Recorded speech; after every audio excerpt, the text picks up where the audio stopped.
I was at a voter registration event, and now we're going to go into a panel event. And the overall theme that I've really felt from everyone involved is just how important this is and how excited they are to participate.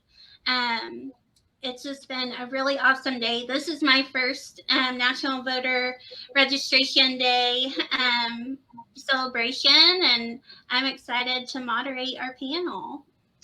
Well, I hope that everybody is here. I think all your panel is in place, and I don't have introductory information, so you can ask them to introduce themselves. And I'm going to come back, Roxanne and I'll come back toward the end of the conversation and maybe throw out a few more questions. I expect they may not have time. They're all talkers, at least those that I know well. But we'll come back and join you toward the end of the panel discussion. Thank you, Katie. Thank you all. All right. So our panelists are coming in. This is our education panel. And just like when we're in the classrooms, I am going to popcorn it. So I'll start out with my introduction and then I'll popcorn it over. We will go over our names, our titles, our organization, and our pronouns. So I'm Katie Applegate. My pronouns are she, her, and I'm with Together Oklahoma, which is the outreach arm of the Oklahoma Policy Institute. And I am the Southwest Regional Organizer. I am the head of our Medicaid Healthcare Affinity Group. And before this chapter in my journey, I spent a lot of time in higher education in Oklahoma through events management. So I am going to kick it over to Dr. Schneider. Hi, I'm Dr. Carrie Schneider. I am an assistant professor at Cameron University down here in Lawton. My pronouns are she or they, and I'm really excited to be here today. I actually worked briefly with Katie at Cameron, so that's how we know each other, but I'm excited to be part of this other event. All right, and we'll go to our other Carrie. Y'all are keeping me on my toes today. Hi, everybody. My name is Carrie Elledge. I am a 5th grade classroom teacher from Norman Public Schools who is currently elected to serve as the vice president of the Oklahoma Education Association. My pronouns are she, her. Thank you. And Mike, we'll go to you next. Well, first of all, good afternoon. I got a couple of screens going on, and the camera's not actually on the screen that's right in front of me. So excuse me for not looking directly into the camera. But again, I'm Mike Shelton. I serve as the Intergovernmental and Community Liaison for Metro Technology Center in Oklahoma City. I also was a 12-year member of the Oklahoma House of Representatives. Thank you. Thank you for being here. And last but not least, we'll go over to Tammy. Hi, I'm Tammy McCartney, and my pronouns are she, her, and I am the Vice President of Advocacy for Oklahoma PTA and a former teacher, former media specialist, and current full-time mom.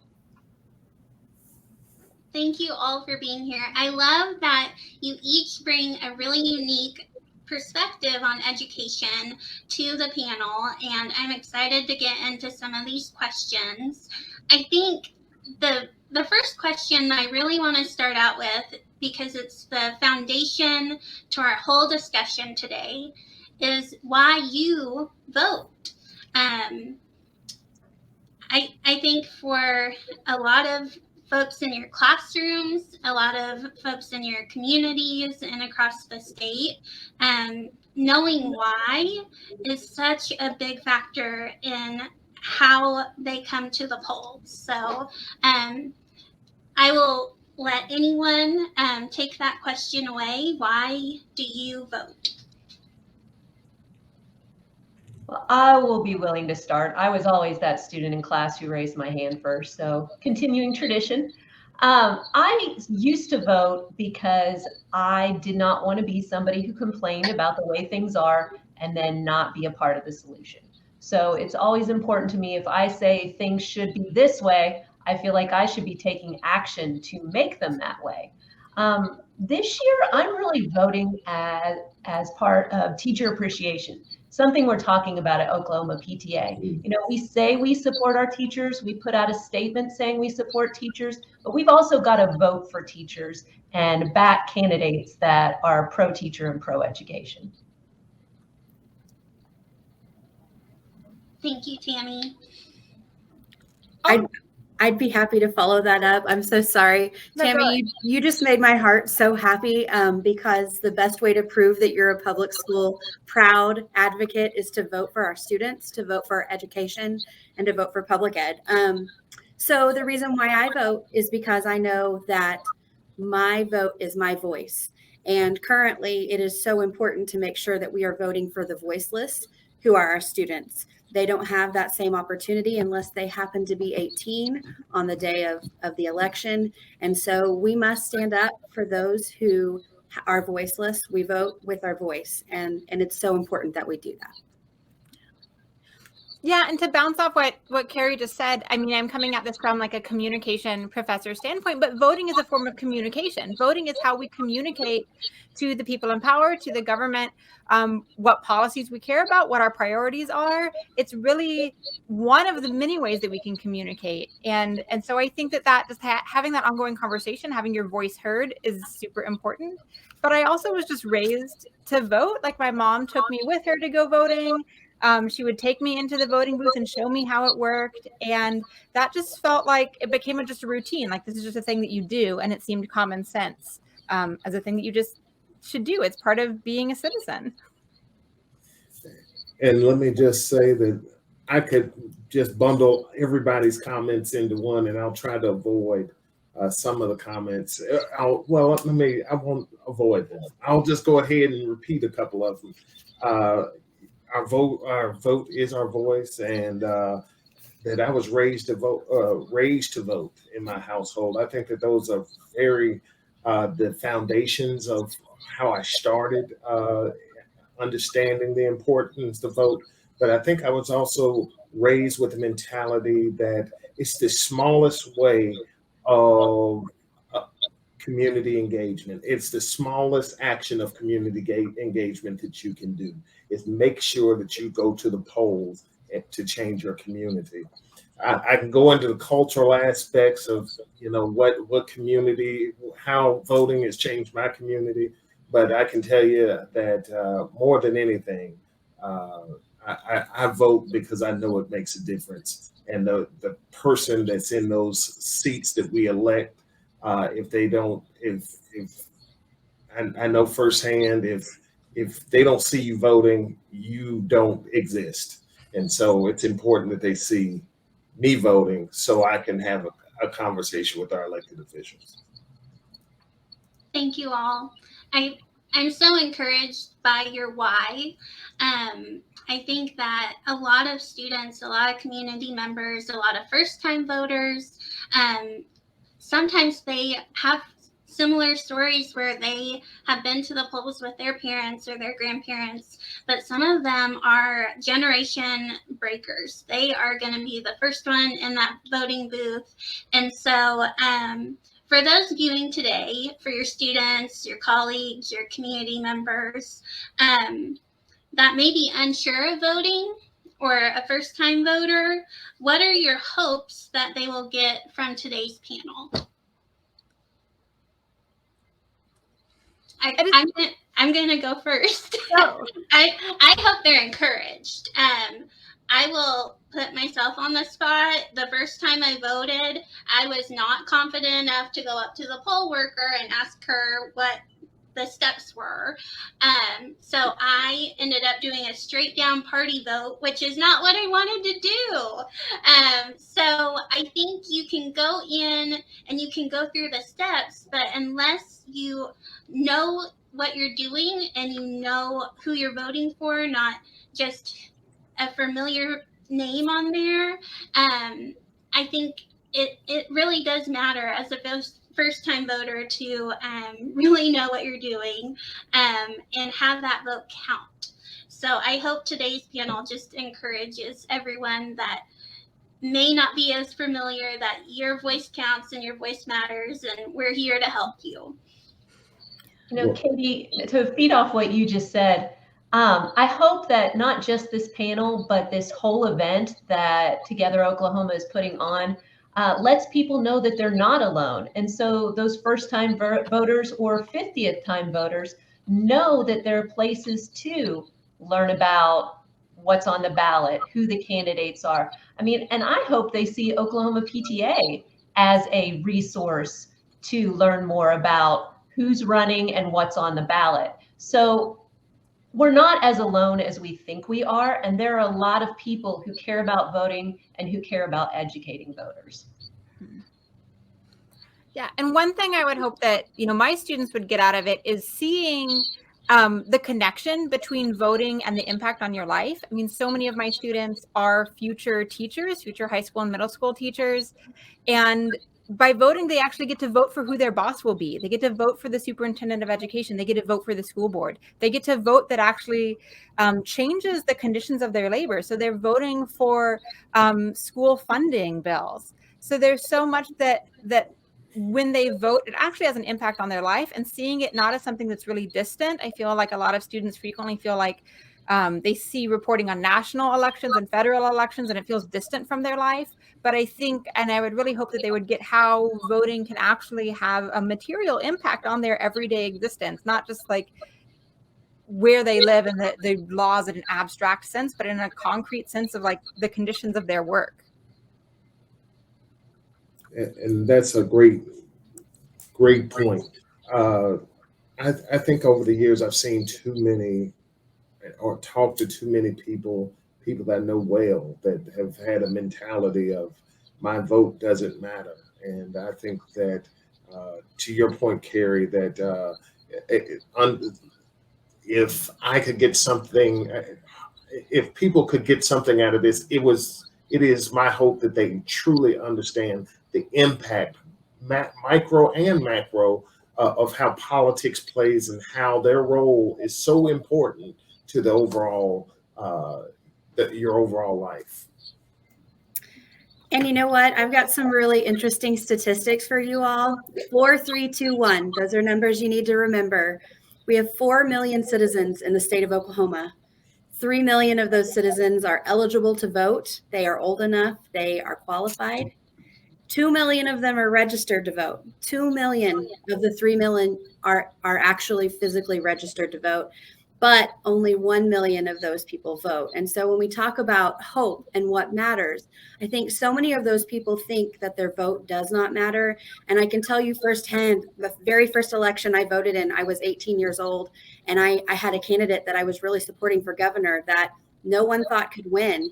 And believe it or not, that person did win. So every single vote matters. Every single vote counts. If you're one of the 2 million people or 3 million people who think my vote doesn't count, just think about if all of us got together and we made our values, our voice, our priority heard, we could really make a difference for the state of Oklahoma and for the students in our state.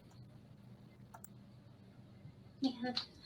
Y'all are wonderful panelists. I'm getting like little nuggets of just encouragement and knowledge, and I'm so glad that Carrie, you brought the statistics and the numbers in. I knew one of our EDU panelists would do that, so great job.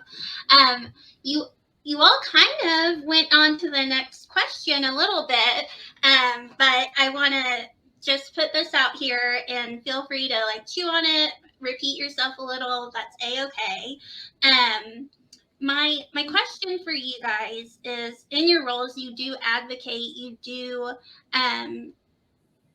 inside the classroom and outside the classroom touch community lives.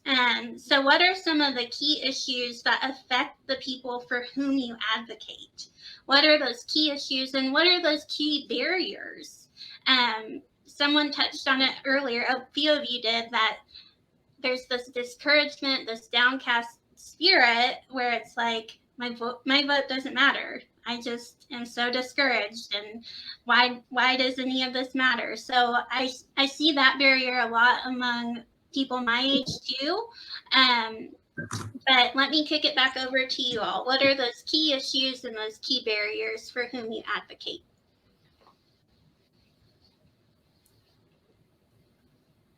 I'll go ahead and start just because we're all kind of staring at each other. The single most important factor in a classroom is the educator who's in front of our students. And currently right now we see in the state of Oklahoma that we are struggling with issues of recruitment and retention. Education is no longer a desired field. We are having fewer and fewer people go into teacher prep programs in our higher ed. I know that there are people on this panel who can speak to that. But we want to make sure that the people that are in front of our students are the highest quality that they possibly can be. And that starts with being able to recruit the right people into the profession and to retain and value those educators right now when it seems like it's such an underfunded and undervalued profession. So it is seriously life and death for public education. And we need to make sure that recruitment and retention of high quality educators is at the forefront of what we're doing. Yeah, and I can speak as someone who works with students who are in an educator preparation program. I think having those students learn about the civic engagement rather than being discouraged, but really like track, like what are the bills that are happening or being discussed right now that might impact you, whether that is the requirements for teacher licensure in the state, whether that is changes to some of the curriculum requirements. If they're able to track those, then they actually have power over it. They don't have to feel powerless or discouraged because they now know like who they could write to, who's the head of that committee that's discussing that bill, who could I actually contact, who should I vote for, who should I try to vote out if this is the direction that I want that path to take. So really making sure that those students feel encouraged, that they have some power over it rather than discouraged about this profession. Are all of the graduates from our program who graduated last spring are now teaching in secondary schools in the region. And they not only were aware of like the content knowledge that they had to learn to teach, but kind of what policies they were going to come up against. And I think that helped them feel a lot more empowered as teachers. Even if the pay isn't great, they have the power and the knowledge, not just to teach their students, but to like engage with their other new colleagues and understand like what they're up against and be able to build some solidarity in that way. And let me just talk about a silent killer that hurts us and is, I'd say, the overregulation. I'm speaking from a legislative perspective, is that legislators have overregulated public education to a point that taking the fun out of teaching, not allowing teachers to teach. And I think that that would be considered one of the things that people don't always realize. Teachers probably realize it, but parents don't always realize it, that your teachers have handcuffs on what they can and cannot teach. And one thing we really need to work on is getting the legislature out of the process. So I'm approaching this from a parent standpoint and a former teacher, but I'm wearing my parent hat right now. I have a 12 and 8-year-old.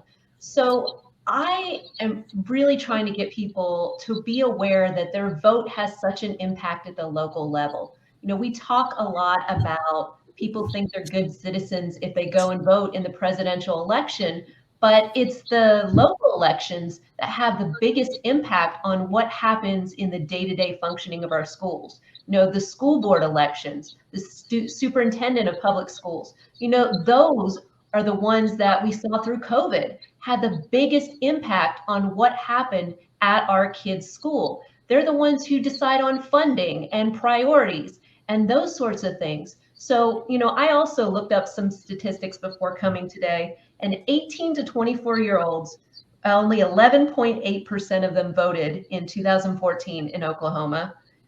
25 to 44-year-olds, 20.9%. You know, people who are either currently in school or have kids in school are not voting in high numbers. And we're the ones who need to be voting for our kids and for our teachers. Thank you all. Go ahead, Carrie.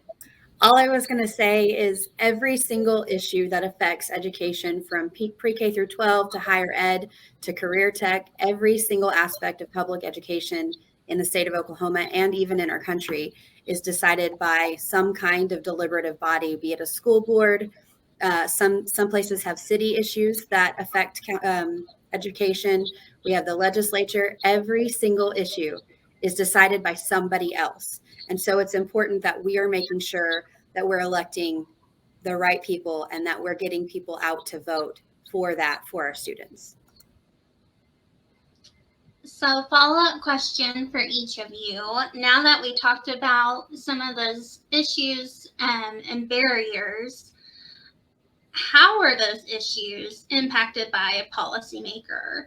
And then how could those issues be impacted by policymakers, by those changers and those movers and shakers? So how are those issues impacted, and then how could those issues be impacted?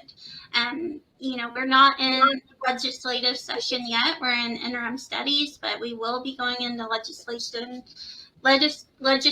session in the spring. That's a mouthful. And so I want to get your thoughts and feelings now, but I also want to follow up with you guys further into the spring and see if some of these predictions and thoughts and feelings were true. Well, I will say that federal funding is one of the things that we're really trying to educate parents about right now, and something that could really be impacted by our choice of superintendent for public instruction.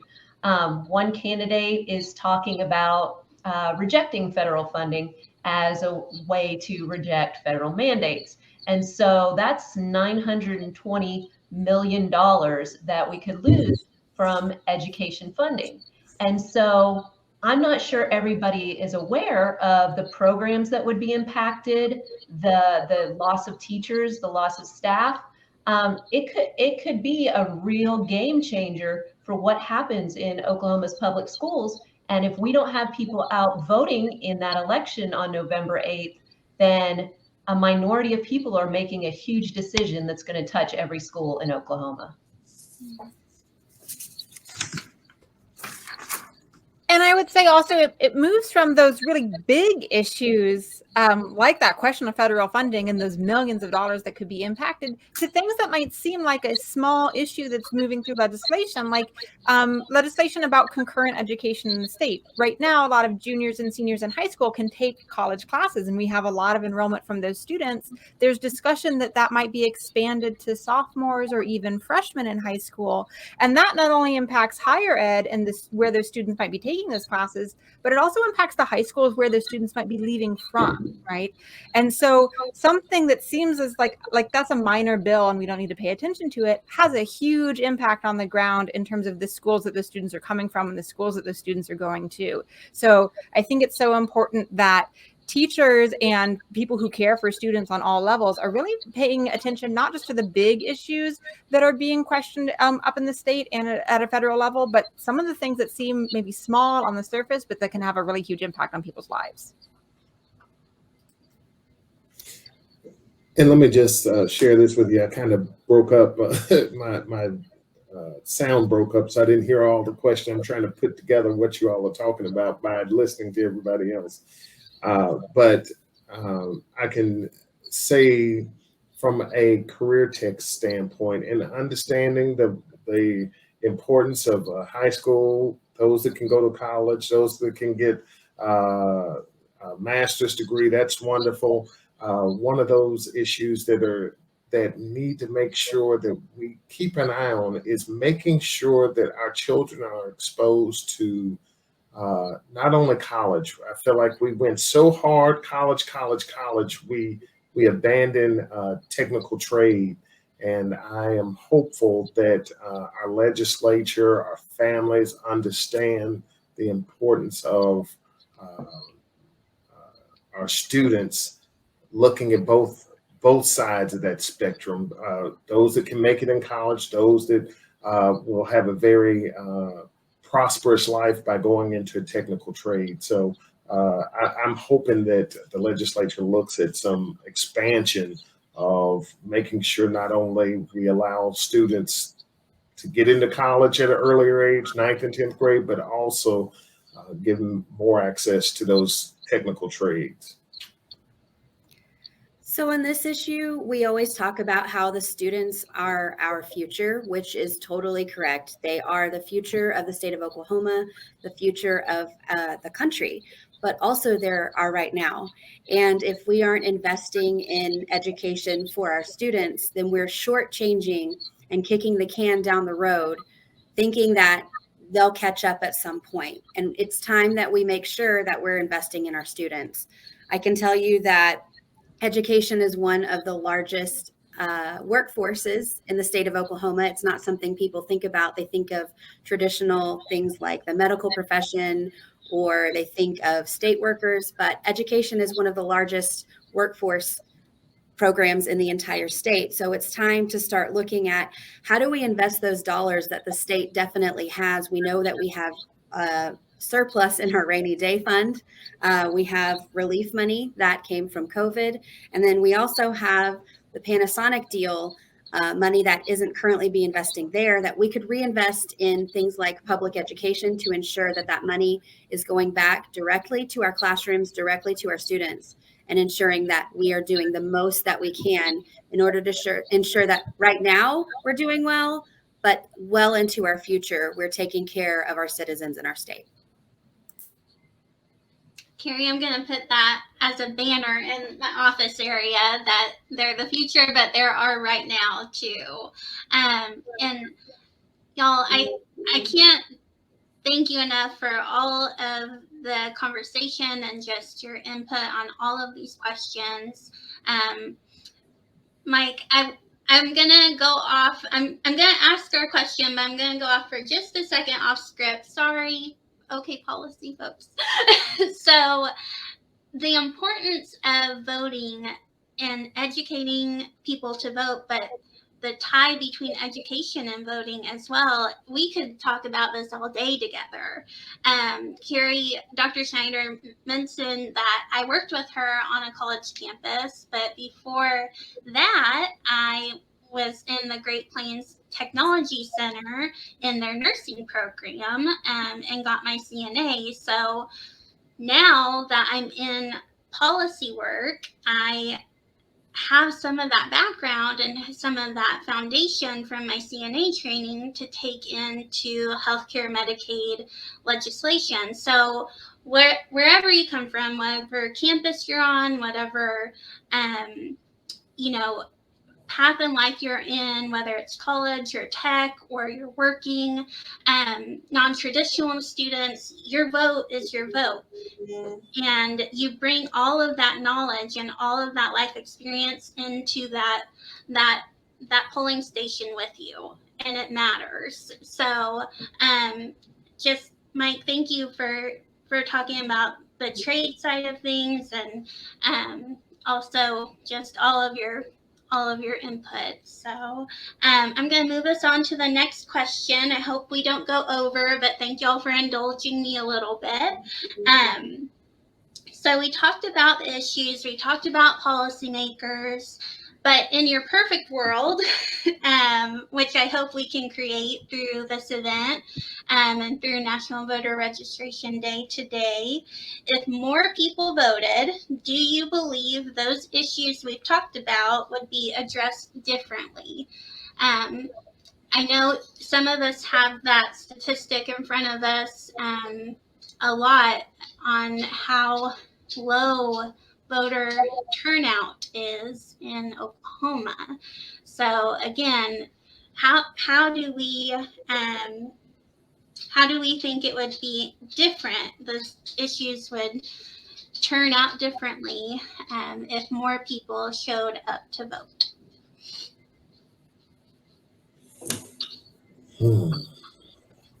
I was really inspired by what Carrie said about the students being our future, but also our right now. And from one of the other voter registration sites that I was listening in on before I joined this panel, where they were talking to a student who wasn't yet able to vote. And I work with a lot of young students who aren't yet 18, aren't yet able to vote, but when you encourage them to research an issue, just in a freshman writing research class, and they're researching an issue that they care about, and then maybe writing a letter to someone who could do something about it, they do care about these issues. They are engaged. And once they see that their writing could have an impact, that they actually wrote a letter to the governor and they got a response, or they actually wrote a letter to, the superintendent of education and they got a response, they realize, oh, I actually do have impact on this. And just from hanging out with all of these completely awesome young people that I get to teach every day, they are the future in just like this fantastic way. If once they get clued in, once they start paying attention to the issues, they have this amazing vision for a better future, better than even my generation has imagined. They really are focused on equality. They're focused on fairness. They see something that is wrong and unfair, and they want to change it. And so I think that's kind of the utopian vision, is that if more of these people actually do participate, and as these young people, even before they're able to vote, start participating by communicating about legislation until they're ready to actually vote, I think the future is bright, getting these young people engaged. I think that's also true for parents. Parents also have a vision for their kids' future. And I feel like we are so much in the trenches, getting kids to soccer practice, cooking dinner, that parents lose sight of the fact that taking the time to vote is essential, almost as essential as getting kids to soccer practice and cooking dinner, to their kids' future. And I feel like if we had teachers and parents 100% participation, our legislature would look very different. We wouldn't have this atmosphere of fear right now, and maybe the political rhetoric that we have going on. We'd have more of a collaborative, we have some problems that we need to solve, and how do we do that together? And I would just love to follow Tammy. She is such a good collaborator and ally that works with us on education coalitions. We have to be the people that we want to see. We have to provide for the future. And something that's so intriguing to me is hope is actually a much greater significant factor in races in legislation than fear is. And so we have to make sure that we are capitalizing on that vision, and that we are providing the hope that we can for our students and for the future. And I think I would just mess up anything that's already been said. But I just want to talk about, just for a moment, how important teachers are. They're not the sole reason that students go to vote, but getting a teacher that is inspirational, and the freedom to teach a class, the freedom to have candid conversations in the classroom on what's going on, how devastating laws are being passed about critical race theory, they're banning books and all that, how those things sometimes it inspires people to get engaged. But I think that those conversations are so important in the classroom to inspire others to get engaged in the political and voting process. Mm-hmm. Thank you all for your answers and for being advocates and allies to each other and to our communities and our students. I know, Angela, did we have any questions? Well, it was right on the subject that Mike ended on, and thank you, Katie and panelists. I mean, this has been an interesting conversation. And I listened to all of the panelists, and they talked about their own personal experiences voting and saw their parents and understood. And I immediately thought about kids who didn't have parents that voted, who never were exposed to any political process, and thought I wanted to ask them all, but it was right. I'm going to maybe not come right back to Mike, but I want you to weigh in as a former elected official. So knowing that there are young people who don't really have a clue about this, is there a role for educational institutions? Mike, you were talking about teachers, but in light of what happened in Norman, we know what happened there. And for viewers who may be listening, are watching, a teacher was separated or terminated or quit for trying to encourage your students to access material that they couldn't otherwise.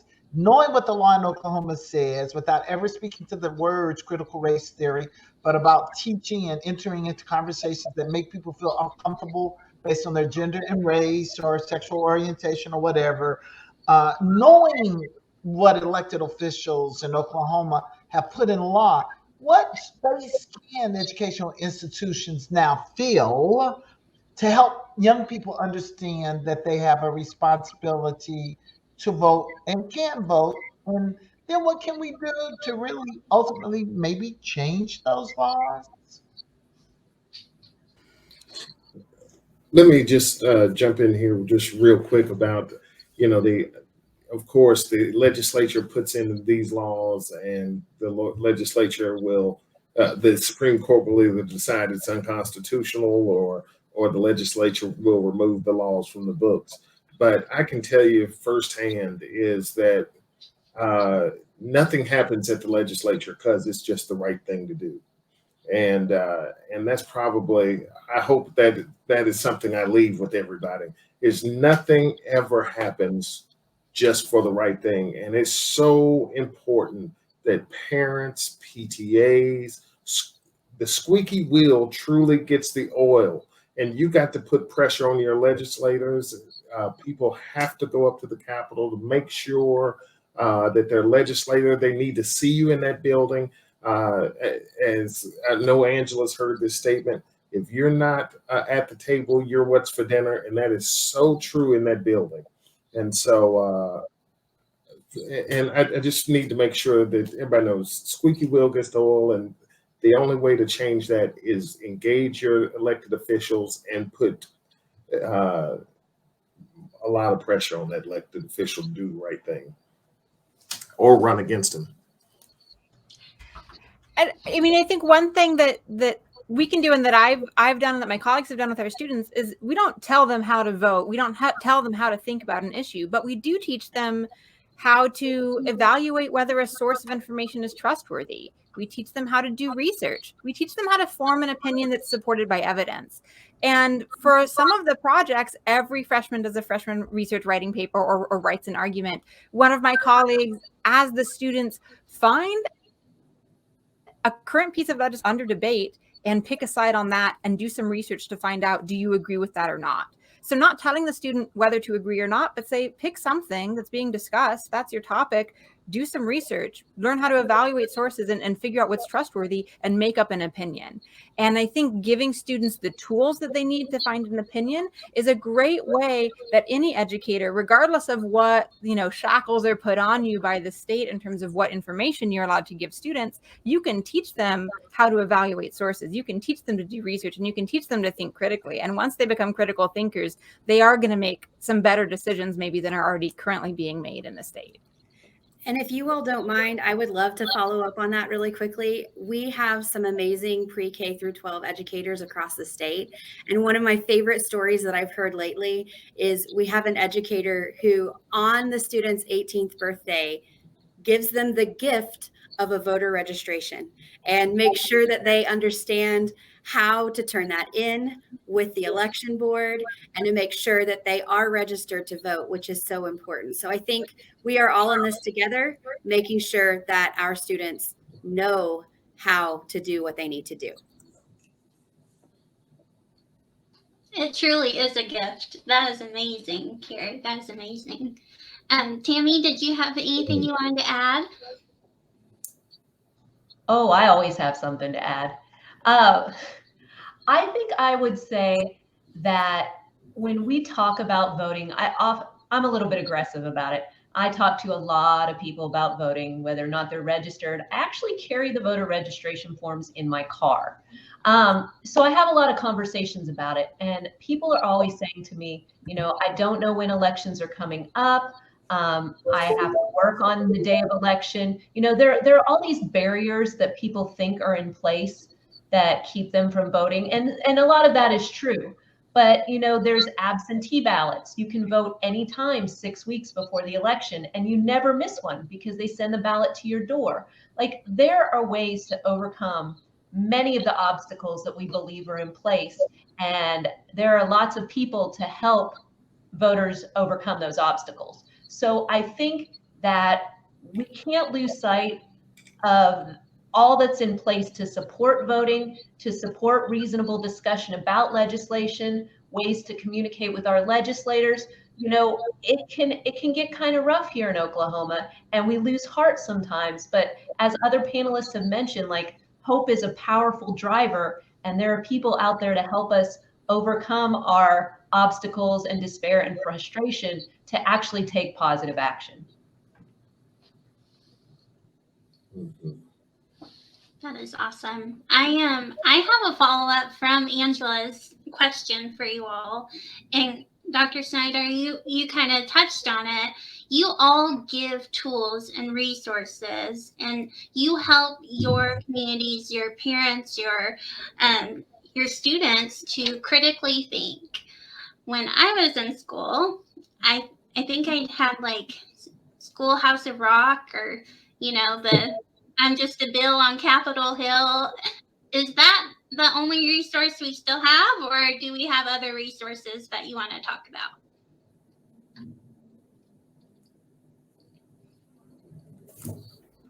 I mean, I know my colleagues over in political science and in history absolutely teach how the process actually works. So I know students, once they come into college, they're getting that information. They're required, and this is another requirement from the state, they have to take a U.S. government course to get their degree. That's one of the gen ed requirements. And so they are learning that. I don't know how much of that process they're learning in K-12 or before they get to that U.S. government course in their college gen ed. But I also know that a lot of the kids are clued in on TikTok and on Instagram. They have opinions about things that are going on, and they're sharing those opinions through social media. And I think that that kind of serves the same role in some ways as, you know, Schoolhouse Rock back in our youth, of young people informing each other about what's going on and what to do about it. I'd just like to follow up with that because I want to brag on our youth advocacy committee right now. We have a member who's just really gung-ho about educating her fellow students, and she is on the Broken Arrow Student City Council, and they are going to be developing videos about the voting process. And so it's on our students' radars, and they care about it more than we think. My hope is just that in the process, I'm not going to speak necessarily to what they're doing in schools, but I can just that we get good information out there, and that is trusted information. I'm not sure if PTA can endorse one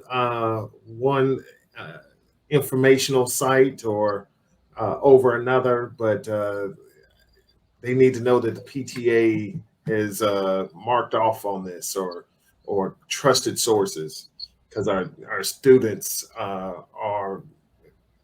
they can be swayed one way or the other, and we just need to make sure we get them good information. Katie, that was a great follow-up, because this is, we talk about the role of education. Used to be, reading, writing, and math, and when I was growing up. And then I live the era when it says, well, we can't be everything to everybody, and that's not our job as educators or school systems. And now we say it ought to be more, and there's a state law that you have to at least teach some level of finance, and blah, blah, blah. So my question, and you can answer with a yes or no or whatever you want, should civics be a required course for young people in high school? 2 thumbs up, 5 thumbs up. Mike, you're a parent. Should it? Absolutely. I think it should. And but I am also I think school board should make that decision and not the legislature. Sounds like a true elected official, former. I will say one resource that our teachers didn't mention that I will is Oklahoma Policy Institute. We are nonpartisan and we're a nonprofit. So all of those great colleagues that I have on the policy side, they can help your students find resources in the area, or if they're writing a paper and need some of the statistics that we were talking about earlier, we got those. So I don't sing though. I'm not gonna do the Capitol Hill thing. I must be old because my kids watch that one. And we're a great resource, OK Policy and Together Oklahoma, for how to be an advocate. I know OEA has information, Oklahoma PTA has it. I mean, so it's a whole lot of information out there. But I always go back to that question: how do we even prick kids' interest? You know, how do we make them curious to even ask, to even know that they can? And it's okay for a lot of kids, but there's a whole bunch of kids particularly in our public schools, who just don't know how decisions get made. And they grow up and they become 18 and older and they don't vote and they don't think they have any power. So they need to see us doing it, Angela. They need to see their teachers doing it. They need to see their parents. They need to see their soccer coach. They need to see their grandma. They need to see every single one of us walking around on election day with our I voted sticker. And you know, I don't even know how many schools used to be. Schools were the polling places. Right. And you know what's something really interesting that we're seeing as a phenomenon across the districts at the local level? Representative Shelton, you've talked about the local level.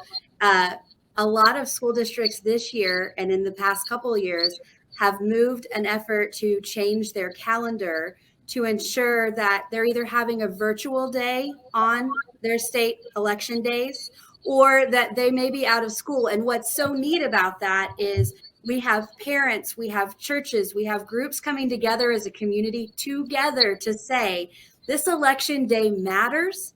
And so as a community, we're going to get together and ensure that not only can our educators vote and our parents vote and the students who are eligible to vote, we want everyone who possibly can to get out there and exercise their right. And so it's a movement that we're starting to see more and more of.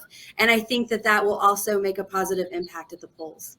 You know, I just think you are absolutely right. Partnerships together.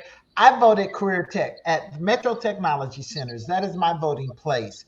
But I just think, what if every public school was a polling place? So there were more options. And people say, and we don't have volunteers and we don't pay poll workers enough. And there are a whole lot of, you know, systemic issues to doing that. But just think about if we did that, how easily accessible it would be. You could walk into any school across the state of Oklahoma and cast your vote. So, I mean, that's utopia. That's my hope. And I'm inspired. You guys, Katie, you're a great moderator. Thank you.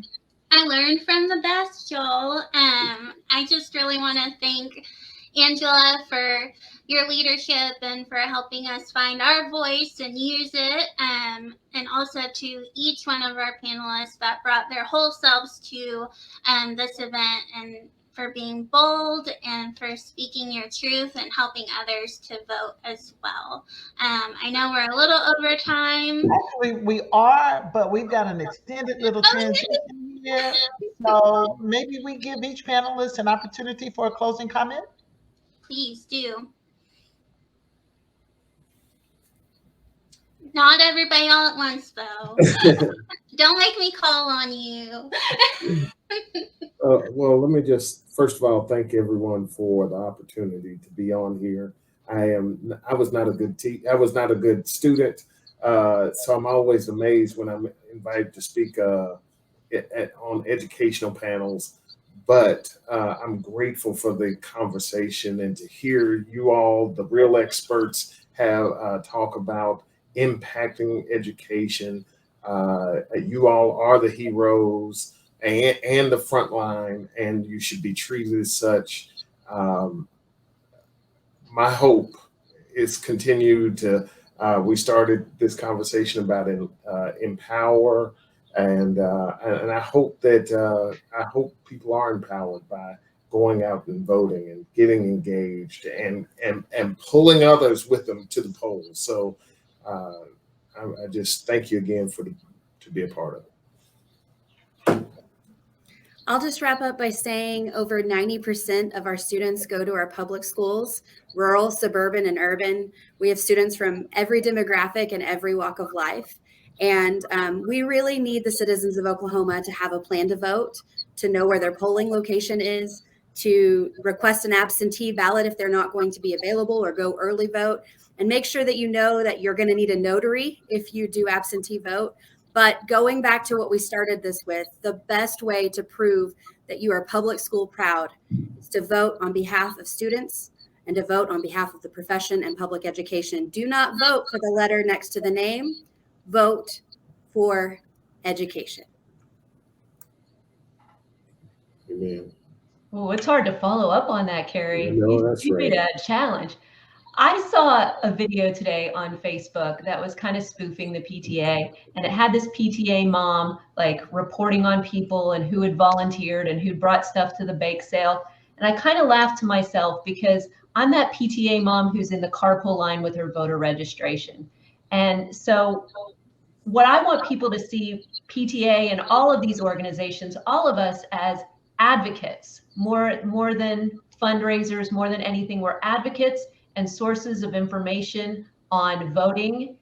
We are also nonpartisan. We don't endorse candidates. We'll remind you to vote. We'll remind you to register to vote.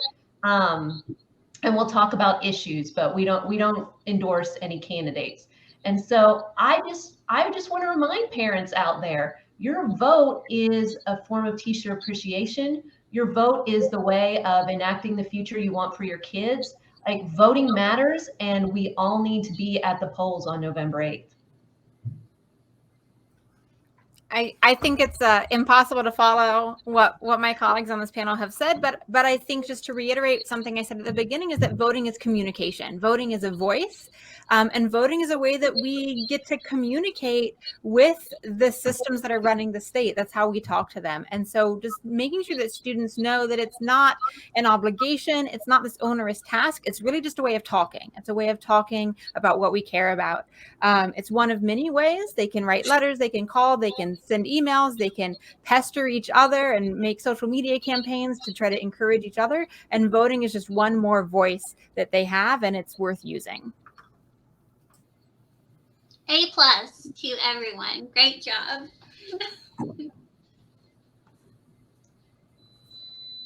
I was trying to find that unmute button too, Katie. I agree. A+ to everybody. This was not a pass-fail quiz. It was not graded at all, but if it were, you'd all get an A+. Thank you for being great advocates for our children, for education. And if you're an advocate for children and for education, you're a great advocate for our entire society. So thanks for being good drivers in there. Katie, thanks for being a good panelist. Moderator, don't go anywhere, Katie. Stay with us. To our friends at OEA, at Cameron, at Career Tech, at Oklahoma PTSA. As a PTSA mom, I still wear my shirt too. Call on us if we can ever help anyway. TogetherOklahoma.org, okpolicy.org, places you can go for references, for any kind of research that we offer. We make it available free of charge. So avail yourselves of what we have to offer. And thank you again for being with us. Bye.